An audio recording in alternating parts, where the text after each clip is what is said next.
Can't believe my good fortune. I am Sean Harrison, and I'm from Fayetteville, Arkansas.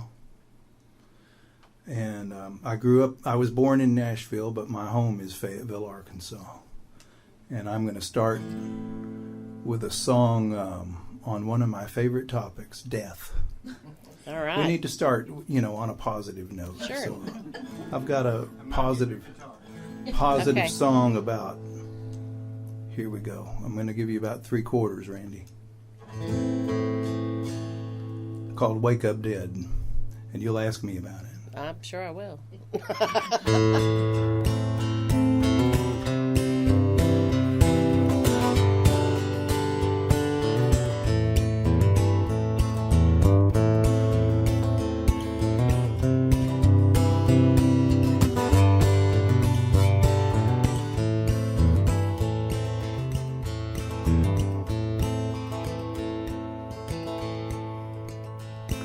I'd like to think I'll die in an interesting way, a final effort for some glory to my life, like falling from a cliff or run over by a train or attacked by an outlaw with a knife. We only get one chance to make it grand, and a man deserves to check out the best that he can. But my living days are little more than failure and dread. So one morning probably I'll just wake up dead. If I know me, I'll just wake up dead.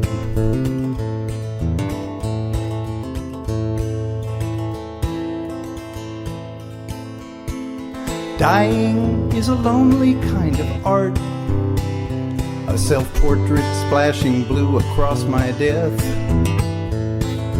If it's unexpected, it may just spill from my heart. Either way, I'll say voila with my last breath. We only get one chance to make it grand, and a man deserves to check out the best that he can. But my living days are little more than failure and dread. So one morning, probably I'll just wake up dead. If I know me, I'll just wake up dead. A handsome corpse is not preferred for me. If you please let me be eaten by wild animals, not beaten by disease. Dying is a lonely kind of art, a self-portrait splashing blue across my death. If it's unexpected, it may just pour from my heart. Either way, I'll say voila with my last breath.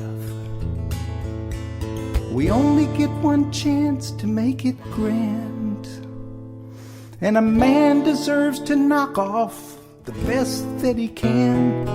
But my living days are little more than failure and dread. So one morning, probably I'll just wake up dead. If I know me, I'll just wake up dead.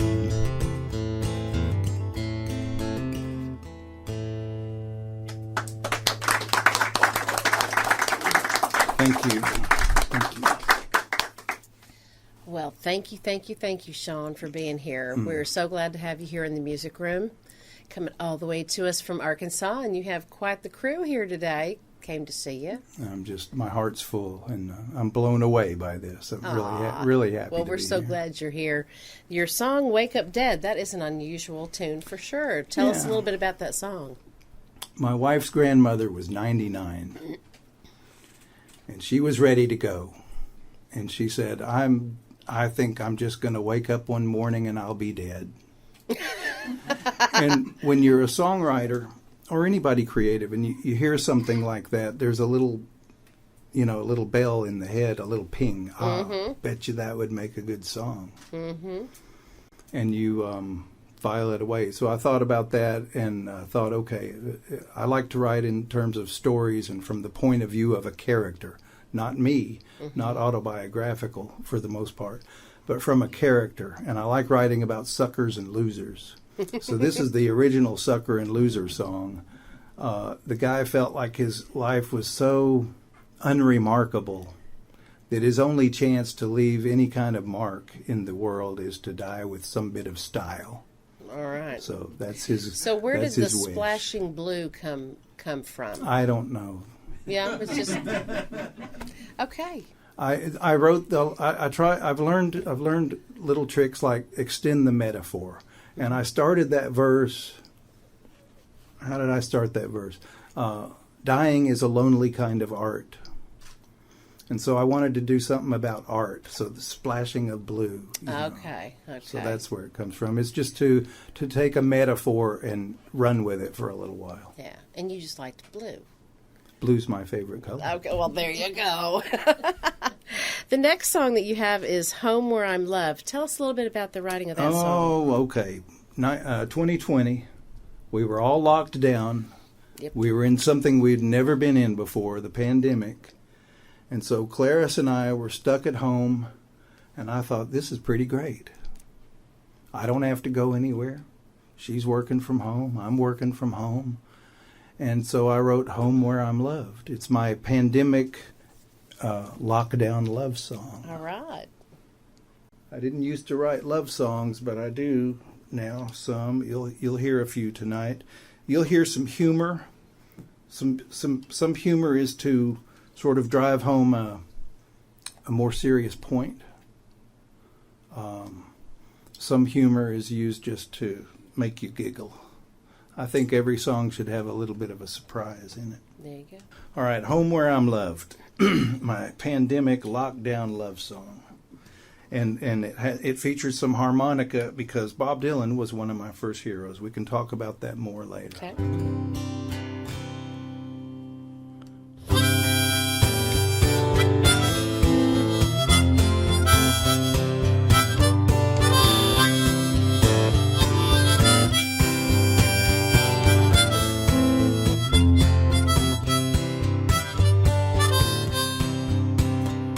My dally-dogging days have all faded away, and I'm glad to just be home now where I'm loved. Though my head still takes a notion to take a trip across the ocean, flirt with all those senoritas in Barcelona.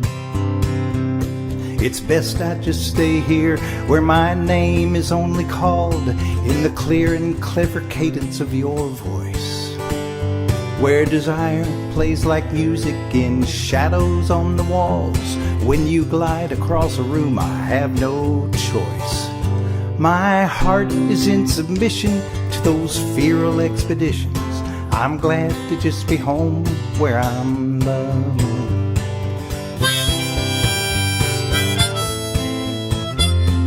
It's best I just stay home where I'm loved. My head forgets the trouble, all the wreckage and the rubble from the warfare with my own testosterone. My heart always remembers the terms of my surrender. It's best I just stay home where I'm loved. Yes, it's best I just stay here where my name is only called in the clear and clever cadence of your voice, where desire plays like music in shadows on the walls. And when you glide across a room, I have no choice. My heart is in submission to those feral expeditions. It's best I just stay home where I'm loved. And if I'm thinking a little chancy, in the mood for something fancy, think of all those mademoiselles in Chateauroux. Oh, my heart will keep me grounded to this place where I found you, 'cause I'm glad to just be home, and I'm grateful to be home where I'm loved.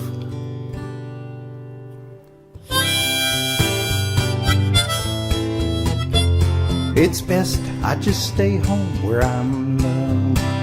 Yes, it's best I just stay here where my name is only called in the clear and clever cadence of your voice, where desire plays like music in shadows on the walls. When you glide across a room, I have no choice. My heart is in submission to those feral expeditions.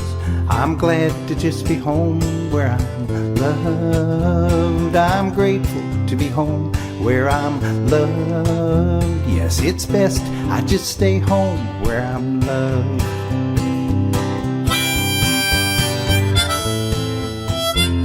It's best I just stay home where I'm loved.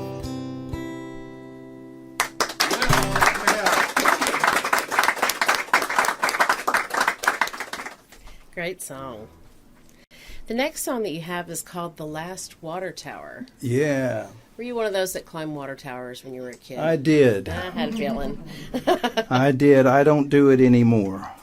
I won't even climb a fence gate. I'm afraid I'll get hurt. Shall I talk about the last water tower? We'd love to hear, yeah. If anybody who follows my Facebook page sees a lot of selfies as I travel around with a water tower behind me, hopefully with the name of the town, so it's kind of marking my trip, right? Cool, yeah. And the fans who know the song, which is this one of my most popular songs in live shows, they'll say, "Did you climb it?" Or they'll say, "You should climb it." And I'll say, "I can't even get over the fence around that water tower, much less climb it." So that's not going to happen. And I don't want to blow a punchline, so I'm not going to tell you some of the questions that the guests ask me after the show. But Okay. they'll say, "Did you really do such?" Anyway, you'll hear it. So let me play The Last Water Tower. It's a simple 3-chord country song that tells a story. All right. And I really like songs like that because I like telling a story.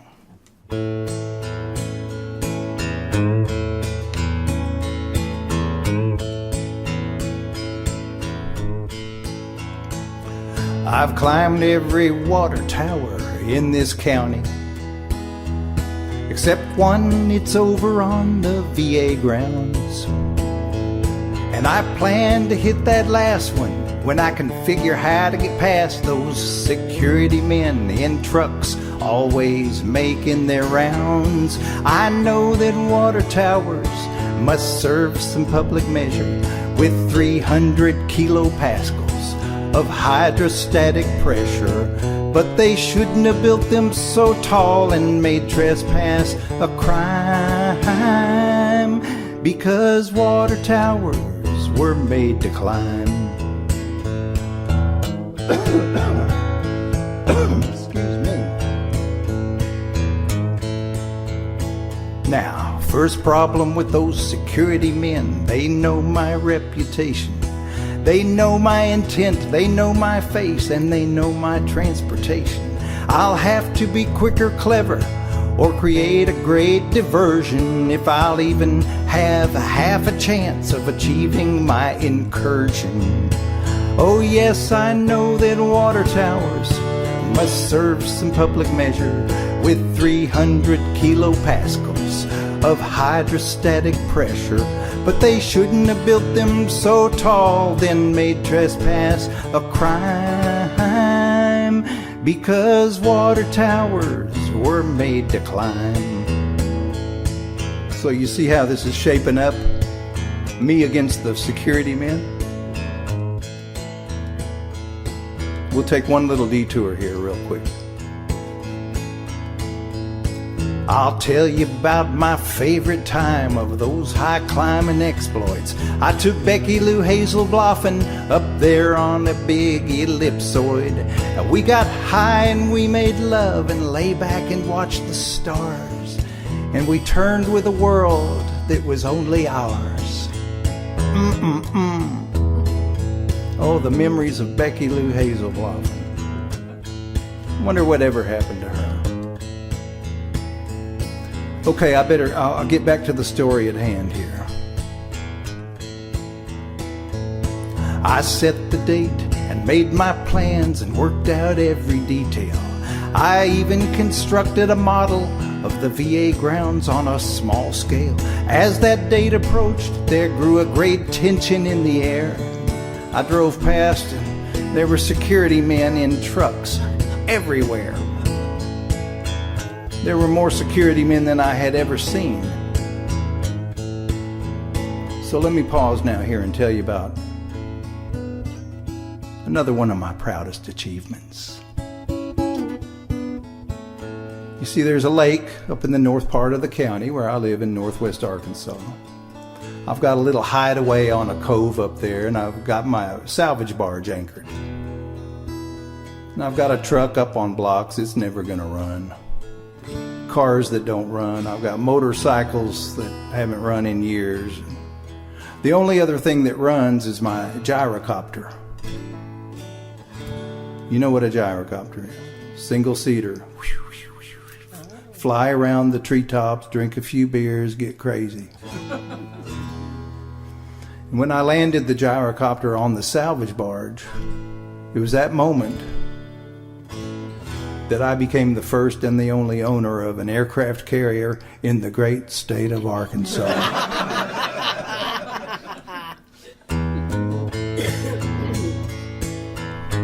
My aircraft carrier. As I flew in over the VA grounds, security men got zany. And when I landed softly atop their water tower, well, they went crazy. And I hung my banner across the front for the world to read. I did it! And I flew off, leaving those security men embarrassed to admit it.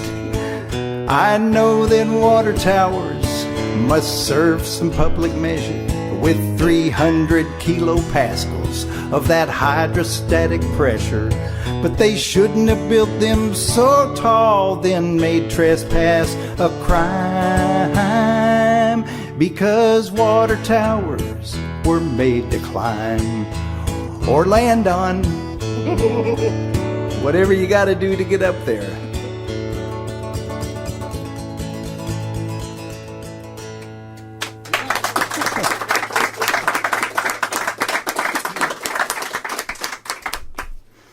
So they'll see the Facebook post and say, climb it. Yeah, yeah. Big decisions. Big decisions. Yeah. It's part of my Suckers and Losers series of songs. Okay. I like to write about suckers and losers.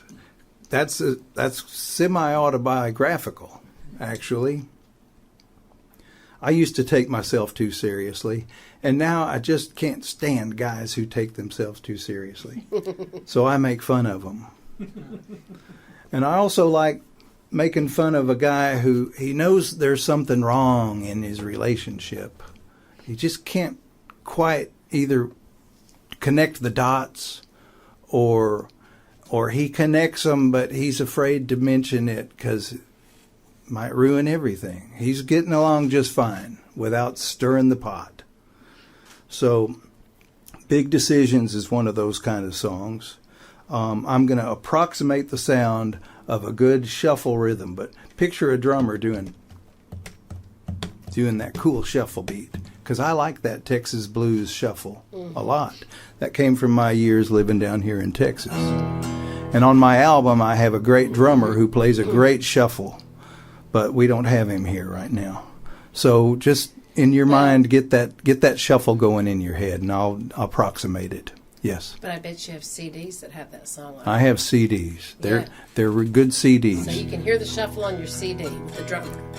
The music press reviewed my album, and generally they really liked it. Okay. One writer, I thought he was the cleverest writer. He said, Sean Harrison has a rye-grained voice. I thought, what a great description. I've never liked my voice, but most singers never like their voice. But a rye-grained voice.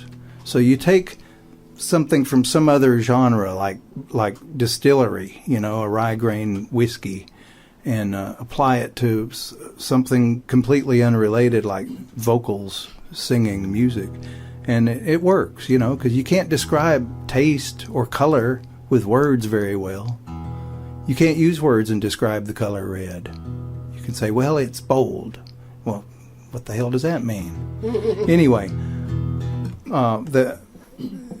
back to what we're doing here. I've got some CDs, and it's a good CD because it has some good friends playing on it. So here's Big Decisions.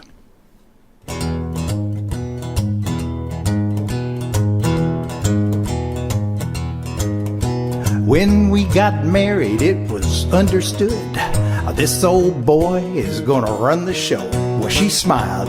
She said she was the queen of my castle. If I need her help, just let her know. 'Cause I make the big decisions, and she makes the little ones. There just hasn't been a big decision to make, and I'm pretty okay with whatever she says. I make the big decisions. Now she takes care of all that little stuff.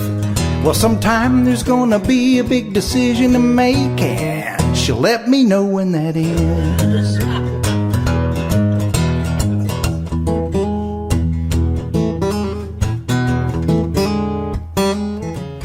Well, she traded the family car for a new one, and she signed my name on a 5-year loan. She said, baby, there's no reason you should sweat the small stuff. Then she went out and refinanced the home. But I make the big decisions, and she makes the little ones. There just hasn't been a big decision to make, and I'm pretty okay with whatever she says. I make the big decisions. That's right. She takes care of all that little stuff. Sometime there's gonna be a big decision to make. She'll let me know when that is. Oh, but I'm not stubborn. I'll do a few things that she wishes, because no man ever got shot while washing dishes. I make the big decisions. She makes the little ones. There just hasn't been a big decision to make, and I'm pretty okay with whatever she says. I make the big decisions. Yeah, I do. She takes care of all that little stuff. Sometime there's gonna be a big decision to make, and she'll let me know when that is. Sometime there's gonna be a big decision to make. She'll let me know when that is.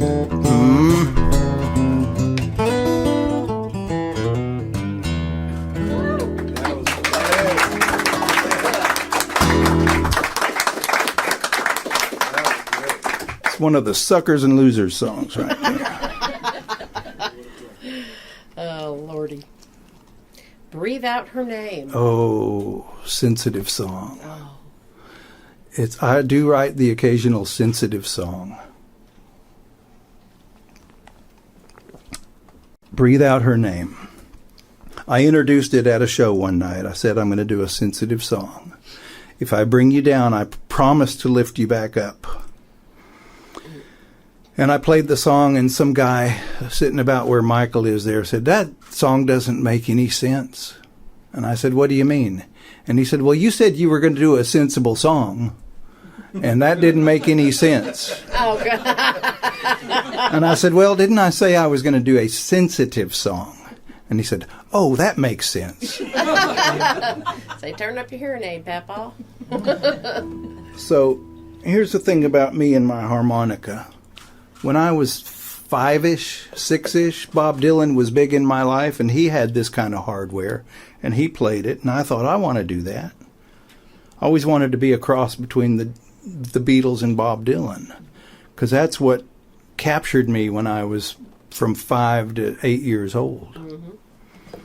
So, Breathe Out Her Name. I've traveled around. I've gone to a lot of songwriter events, workshops and seminars and retreats and all this stuff. And I hear all these other songwriters, and the ones who everybody swoons over, they're doing these sensitive songs about the trees, or, my old home. And they'll try to out-country one another with, their roots and that kind of, and they're doing sensitive songs about, to me, sometimes nothing in particular. And I thought, well, I like writing humor and telling stories, but I'll bet if I tried, I could write a sad song, a sensitive song. So Breathe Out Her Name is about that.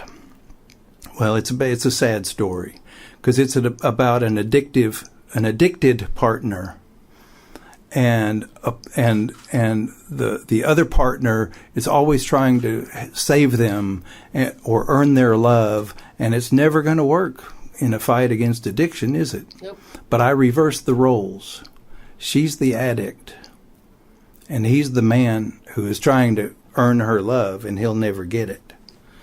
So it's from his point of view, and I finger pick on this.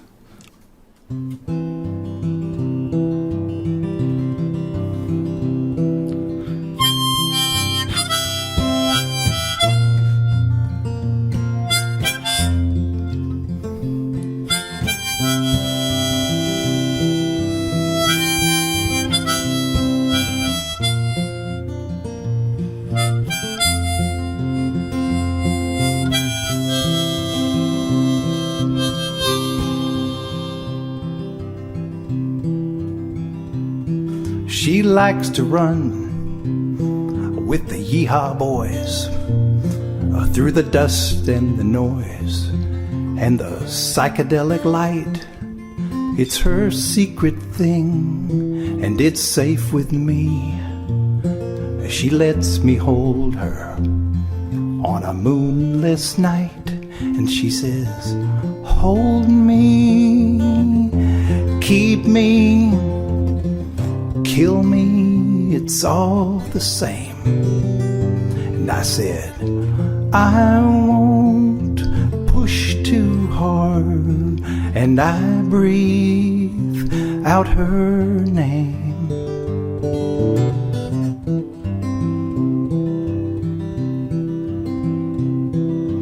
When she's out, I've learned to pass the time.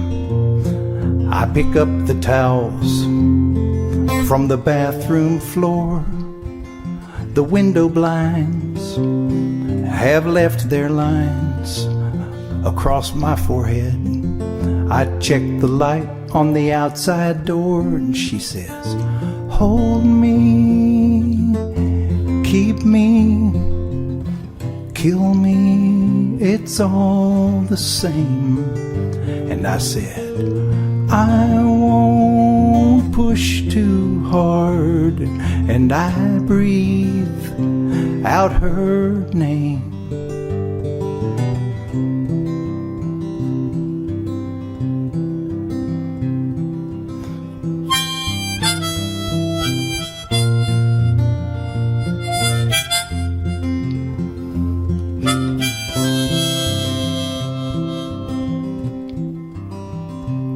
Yeah, she likes to run with those yeehaw boys through the dust and the noise, through the psychedelic light.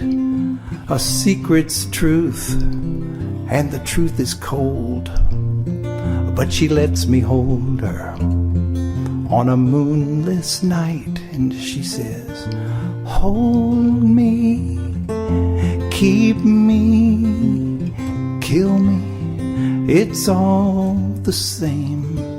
And I said, I won't push too hard, and I breathe out her name, and I breathe out her name, out her name.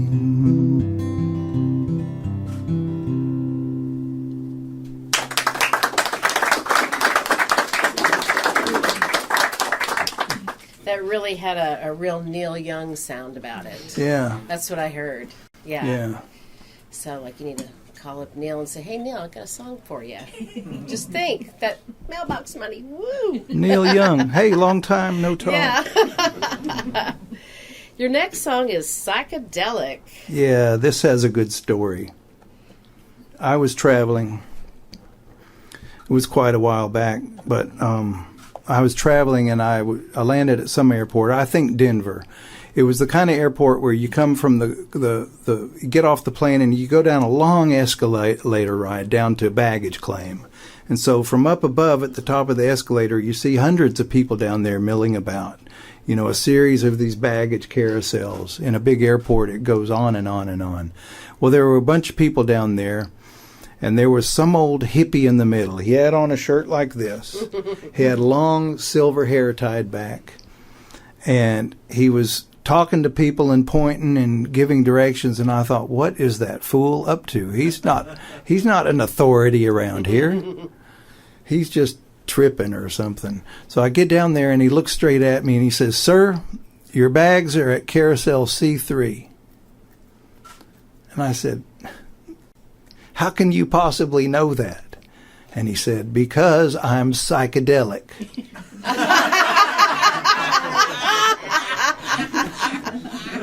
And I come from a family of literature, and my dad was a writer, and I love good play on words. And so I just thought, oh, the ping was pinging away. Oh, that's going to be a good song. So I thought about how should this song go? I'm going to use that punchline, psychedelic, for sure. But I've got to put some flesh on the bones here. And so I was thinking about psychedelic and the 60s and the counterculture and the hippies. And I was a kid, but I was observing all that. I thought it was cool. I wanted to grow my hair long. I wanted to be a hippie. There was a TV show back then called Rowan and Martin's Laugh-In. Who remembers it? It was satire, and it sort of had fun with the whole counterculture, going on around the country. And so I threw some of that into the mix, add a little love story interest, and shazam, you got a song. Okay, one question. Were your bags at that area? They were. They were. And I'm like, okay, maybe he was official. He was very psychedelic.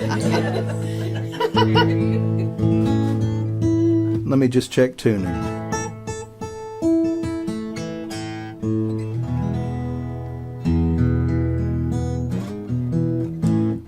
Okay. Psychedelic. This is fun. It's fun for me. It was fun to write. It's fun for me to play.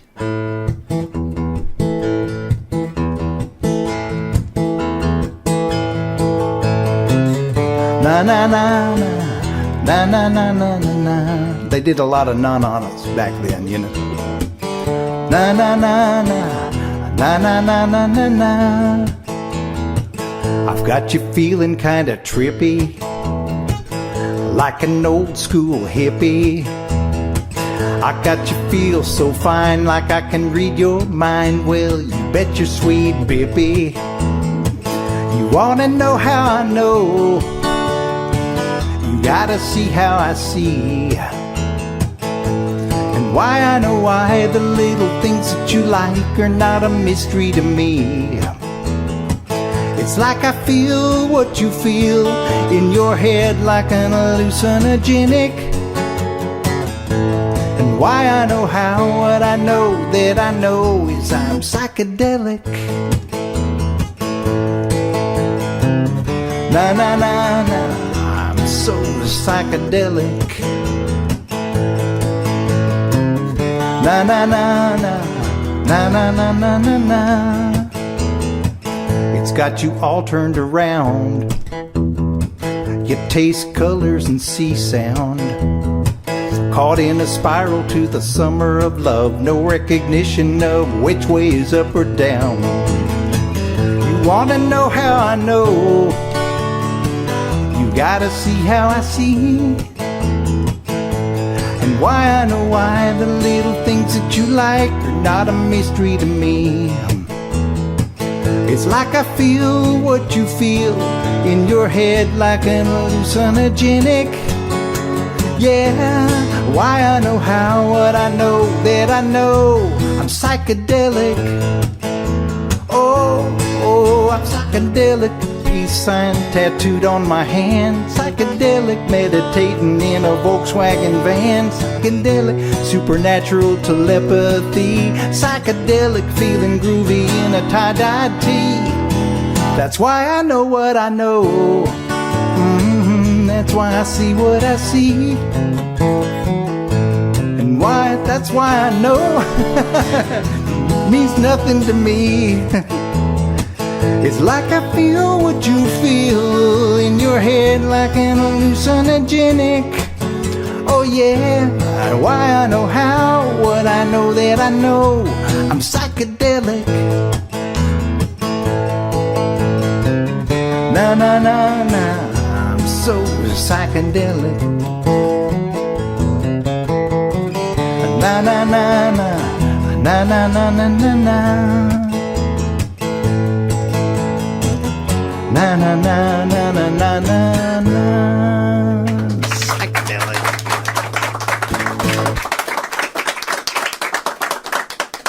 I like it. You captured that well. I forgot a lyric, but Only you know that. We don't. you ad lib jazz. You know, it's jazz. Yeah, reason to buy that CD in the living room. I'm having fun. I hope you all like this so far. Awesome. We're loving it. Loving it. Good time. I have a bunch of other songs. It was hard to pick 10. Living on Mars is really going to suck. Yeah. This is a new one. I made a video. It's on YouTube. It's on my I think it's still on my website. Anyway, I called the guys together and I said, I'm not going to tell you how this song goes. Just show up. We'll run through it a couple of times and then we're going to video and record it. And it was so much fun. So we were loose about doing it. And Living on Mars is one of those I mentioned earlier. I will use humor to make points about a really more serious topic. I mean, if we're going to colonize Mars and all that expense, why not just take care of, home, right? Mother Earth. So it's a kind of anti-climate change kind of thing. And it's different from all my other songs because it's funky. All right. I don't write funky. Play that funky music, white boy. So it's funky. It's got a little rap in it, and I'm like, what? Who am I channeling? What's going on here? And so it's a funky, psychedelic, cosmic, space travel, gonzo folk protest song. That's what it is. That's all. right. That kind of wraps it up.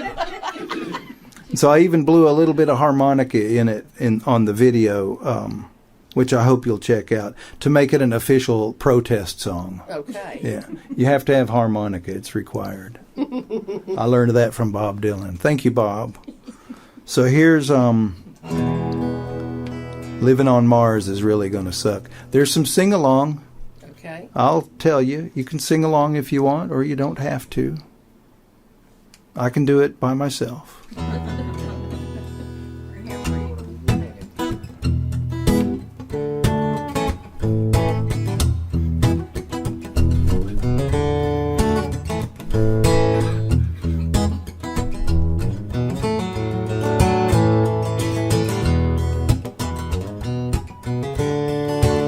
You won't climb a tree. You won't fish in a stream on Mars. You won't feel the sun on your skin while sitting on the grass in a park. You won't dive right in an old swimming hole. You won't walk in the woods with the one you love with your heart and soul. It'll be the last of the good times you'll ever be having. It's the worst kind of camping you can ever imagine in a modular atmospheric biodome where you're stuck. It's pod living, virtual reality. You go pod to pod, you don't really do anything. Living on Mars is really gonna suck. I'm telling you, it's really gonna suck. You won't surf a wave. You won't ride any rapids on Mars. You won't search a cave. And you won't busk on a corner around town playing your guitar. You want to walk to the store, but conditions won't let it. You think about trying, but you sure would regret it. And there ain't no stores here anyway. You do your shopping in a pod on Saturday. You want to meet new people. There's no new people. It's the same damn people that you always seem to run into in the biodome day after day after day after day. It'll be the last of the good times you'll ever be having. It's the worst kind of camping you can never imagine in a modular atmospheric biodome where you're stuck. There's a pod for running, a pod for sitting, there's a pod for smoking, and a pod for quitting. Living on Mars is really gonna suck. it's really gonna suck. Here's a sing-along. Living on Mars is really gonna suck. Living on Mars is really gonna, yeah! Living on Mars is, here we go. It'll be the last of the good times you'll ever be having. It's the worst kind of camping you can never imagine. In a modular atmospheric biodome where you're stuck. Well, there's a pod for your children's education. There's a pod for your sexual gratification. Living on Mars is really gonna suck. Say it now. Living on Mars is really gonna suck. I'm telling you, I don't care what Elon Musk says. I would say, Elon, if you're so keen to go colonize Mars, go ahead. Go do it. We won't miss you. You can send us a tweet. Let us know how it's going. Think about it. It'll take 10 months to fly to Mars. It's a one-way trip. You're not coming back. It'll cost $1 million. And if you think air travel is bad now, and when you get there, I say just put up a sign that says, "Welcome to Suck City."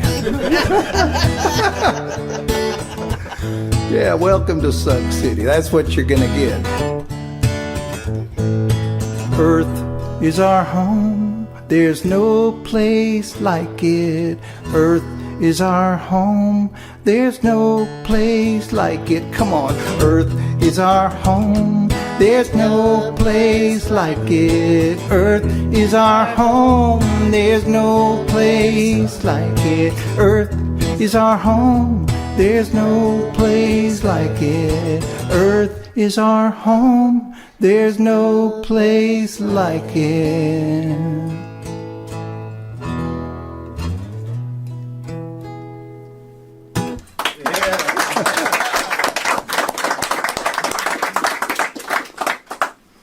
Cute. Yeah, I had no intentions of going to Mars. But yeah, we're good.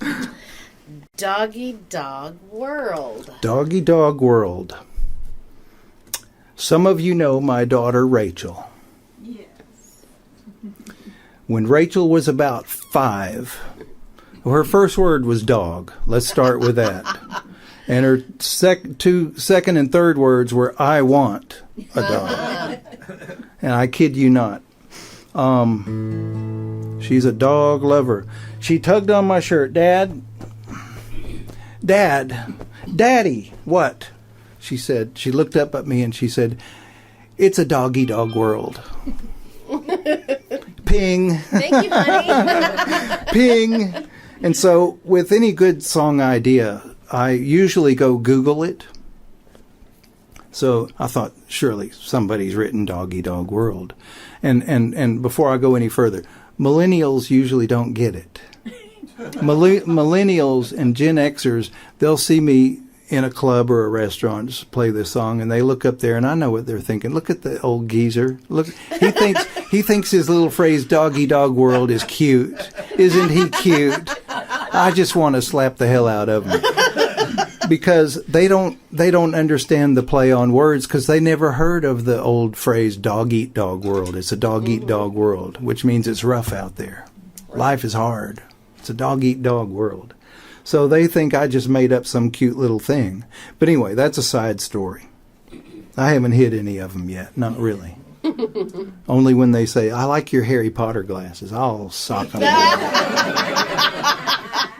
I'll say, "No, I was thinking more John Lennon," and they'll be like, Who's that? "Who's John Lennon?" And So I looked it up. I Googled it, and who's the rapper who's on the Snoop Dogg? Snoop Dogg wrote a song called "Doggy Dog World," and I was like, "Oh gosh, now I can't write it." So I listened to Snoop Dogg's song, and it's all about bitches and hoes. Yeah. And I'm like, "Snoop, you know, you're the man. I'm nobody. You're the man. But I think you missed an opportunity here." So I'm going to write my version of Doggy Dog World. And it's really more of a kid's song. But again, it uses some humor to tell a truth. And it's about, how do you deal with, a dog-eat-dog world and the rat race or whatever animal adage you want to use there. And so it's kind of a kid's song, but I like it. And it's the one that I always promise it will lift you up after I play the downer of Breathe Out Her Name. I might bring you down, but I'll lift you back up. So Dog-Eat-Dog World. Most of these songs are not on that album out there, but some are. This one's not. I'll put it on the next album.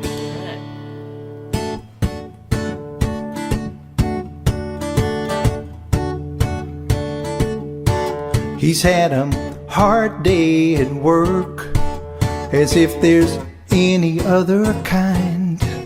And he's a hairball of tired emotions, very nearly right out of his mind. And it's a tussle with traffic. He finally gets home, he gets the full inspection from his little girl. She says, "Daddy, don't you know, it's a dog-eat-dog world." It's a dog-eat-dog world where the meaning of life is a puppy dog chasing its tail, and where the key to happiness is digging up a bone that it forgot out along the trail. And when a dog feels sad, he doesn't get mad, he just thinks for a minute, then tears out after a squirrel. Just ask any boy or girl, 'cause it's a dog-eat-dog world. He switches on the TV news, it's politicians yelling at the broadcaster. It just seems to be impending doom. Humankind is a natural disaster. And knowing that there's got to be a better way, he thinks about the wisdom of his little girl. He says, "Now tell me again about the dog-eat-dog world." Well, it's a dog-eat-dog world where the meaning of life is a puppy dog chasing its tail, and where the key to happiness is digging up a bone it forgot along the trail. And when a dog feels sad, he doesn't get mad, he just thinks for a minute, then tears out after a squirrel. Just ask any boy or girl, 'cause it's a dog-eat-dog world. He says, "So why is it not a kitty cat world?" She put her hands on her hips and she gave him that look. She said, "You give a dog anything and he just wants to chew it. And kitty cat world just doesn't have a ring to it." So it's a dog-eat-dog world where the meaning of life is a puppy dog chasing its tail, where the key to happiness is digging up a bone it forgot out along the trail. And when a dog feels sad, he doesn't get mad, he just thinks for a minute, then tears out after a squirrel. Just ask any boy or girl, if life has got you caught in a swirl, you might like it, just give it a whirl, 'cause it's a dog-eat-dog world.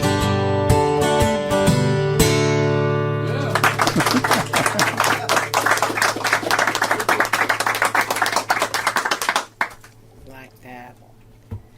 The next song you're going to do, you actually co-wrote with John Dufresne. Dufresne, okay. John Dufresne wrote a book. He's one of my favorite writers. And I have to admit that the whole music business pressures songwriters to co-write. You'll catch this, Michael, out there. They want you to co-write, because they're all about more. Mm-hmm. And if you look at the hit songs out of Nashville, they have like up to 16 co-writers. Oh, wow. Because some, assistant producer will say, I've got to change a word in the song, and then they become a co-writer. It's just ridiculous. It is. But anyway, co-writing with other songwriters is encouraged, and I have tried it, and I don't like it. The only successful co-write I've done was when I read in John Dufresne's book, Louisiana Power and Light. He had a line in that book that I just loved. It blew my mind. It was so good.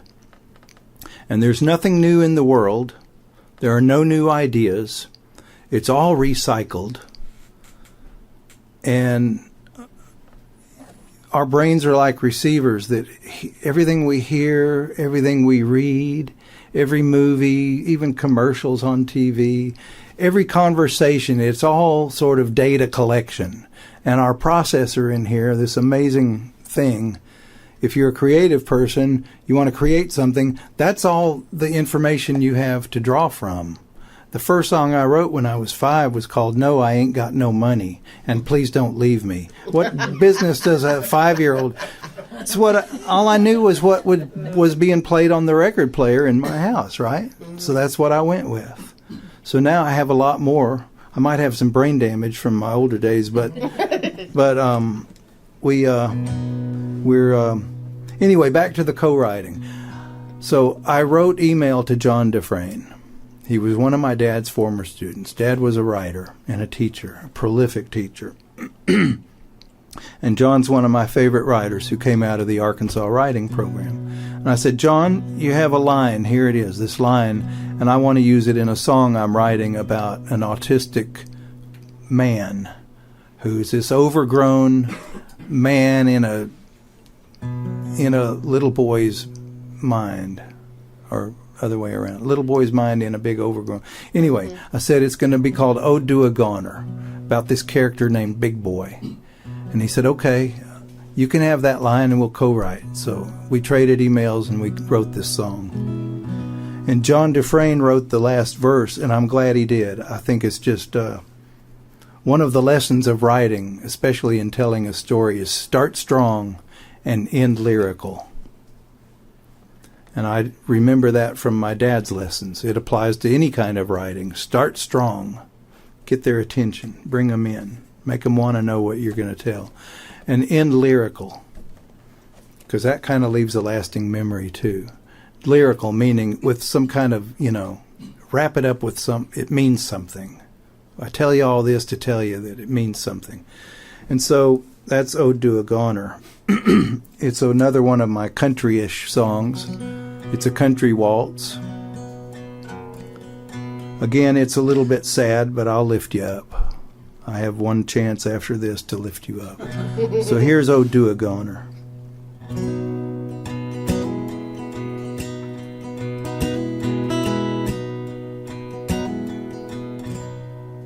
Big boy's a goner,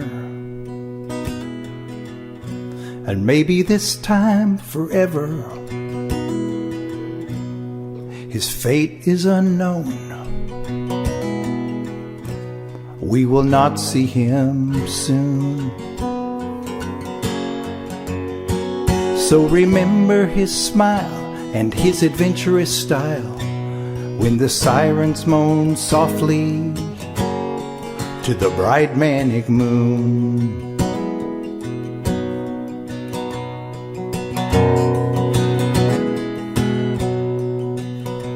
He's a big, big man with the mind of a child, yet he hurts for the touch of a woman so mild. We sat by the lake a few Mondays ago, and he asked me what there was beyond the only home he has known. And he told me that night, Mr. Patton, if we're halfway between stars and atoms, and all the colors and shapes I can fathom, why do girls have to be? I can't have them. So big boy's a goner. I think he's not coming home. 'cause living's not loving, and you can't love alone. So remember his smile and his adventurous style when the sirens moan softly to the bright manic moon.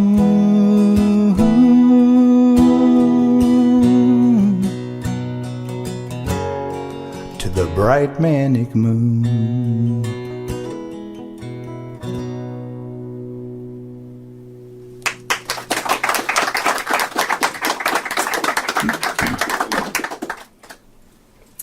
All right. His line was,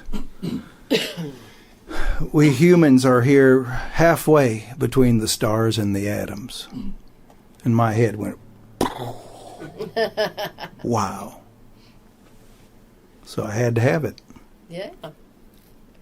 Yeah, the last song, or the song that you're going to take us out of this portion of the show, Taking is You Home. called Nothing.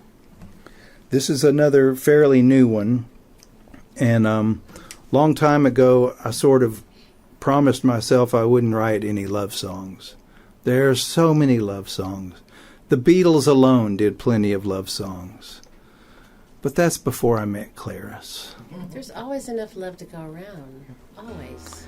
Well, I guess there's always room for a new love song. That's You right. wouldn't have music without love songs. That's true. Well, I'm big on love, I can tell you that.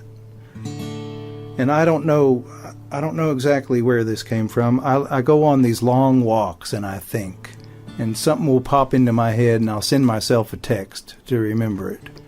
I go back and read the text and say, what was all that? And I think what came into my head is I was thinking about how lucky I am. And I thought, there's nothing she could say that she would need to say to make me love her anymore. It's just not necessary. There's nothing she could do that would wreck it either. It's just too pure and too good. So that's kind of where it came from. I'll be playing with my fingers, Randy. Hope I can remember the words. It's new, and sometimes they go by a little fast. Anyway, here's nothing. Here goes nothing. Afterwards, I can say, that was nothing.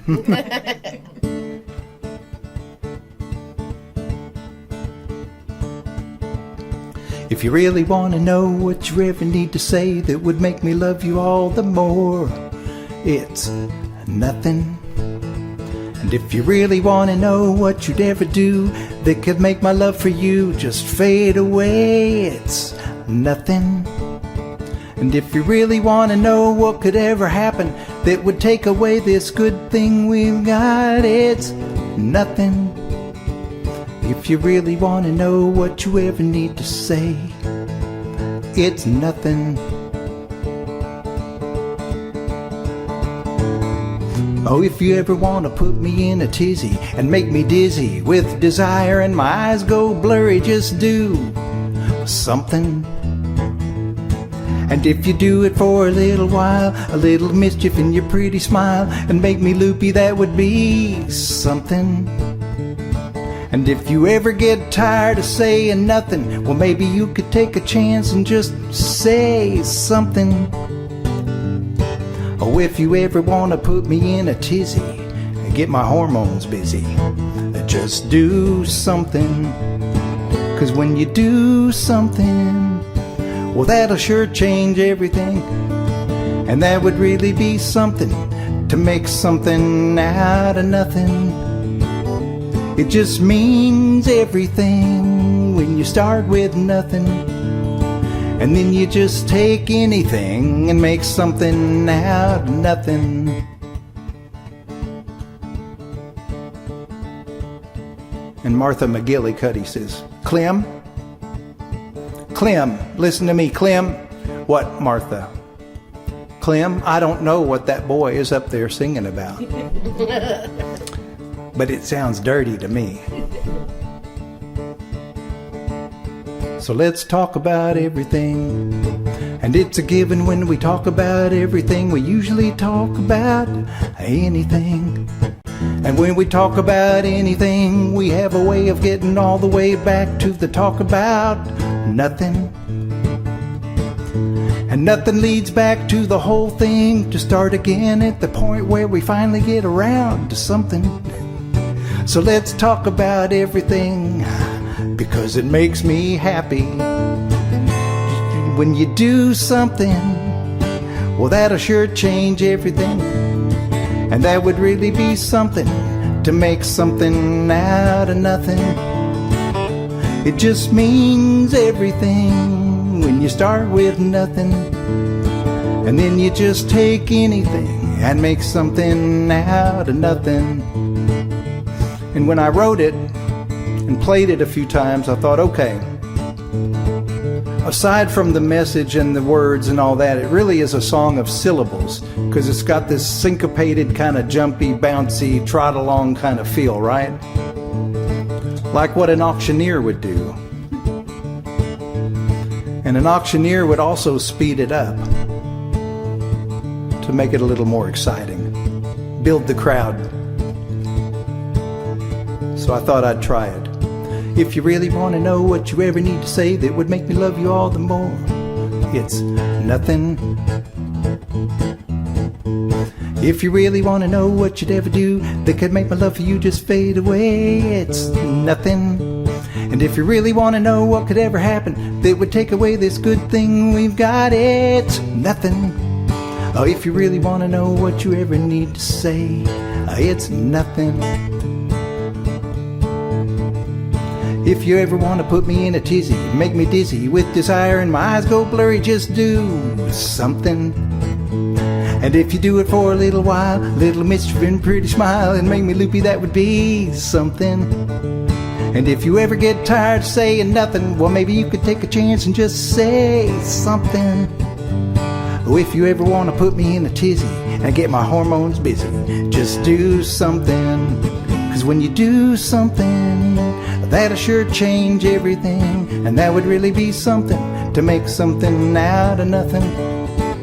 It just means everything when you start with nothing. And then you just take anything and make something out of nothing. Clem, I don't know what that boy is singing about, but it sounds dirty to me. So let's talk about everything. And it's a given when we talk about everything. We usually talk about anything. And when we talk about anything, we have a way of getting all the way back to the talk about nothing. And nothing leads back to the whole thing, to start again at the point where we finally get around to something. So let's talk about everything. It makes me happy when you do something that'll sure change everything. It'll be something, to make something out of nothing. It just means everything when you start with nothing. And then you just take anything and make something out of nothing. You just take anything and make something out of nothing. Thank you all. Thank you so much. That song tells me so much about your brain. You got a good brain. Because there's just no way. Yeah. No way. Oh my gosh. That's impressive. It may be the result of brain damage. I don't think so. Sean, it's been wonderful having you here tonight. My pleasure. And I look forward to hearing some more from you in our second half, which Facebook doesn't get the privilege of hearing or seeing until it's fully mixed and online. So I wanted to, again, thank you for being here. I wanted to thank Randy, who's doing our engineering tonight. I want to thank Gene and Barbara Moore and Bruce Davis for the photography. And wow, what a great studio audience you have tonight. Yes, and I have to thank you all. This is the most fantastic room I've ever had the privilege to play. I just love it. Our You have pleasure. my heroes on the walls, and it's somewhat psychedelic, Psychedelic, woo! and it's multicultural. I see flags from Israel and states, is. and just this is All just of really the flags cool. and the ceiling have a meaning. Yeah. So we'll go through the meanings tonight if you Yeah. want to know. Yeah, Randy did a little bit earlier. Oh, and, okay. And you and Randy are just such gracious hosts. Oh, thank you. It's just so nice to be And here. thank you, Facebook, for listening. Keep on tuning back in. You are in the music room.